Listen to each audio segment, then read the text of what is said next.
We all know how important attendance is. If you don't show up, it's game over.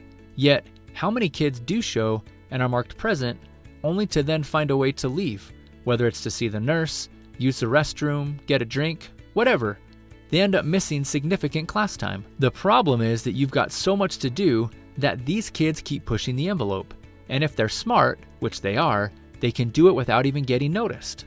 Mark this date in your calendar as the day this is over. When a student leaves the room, swipe to the right and mark them out.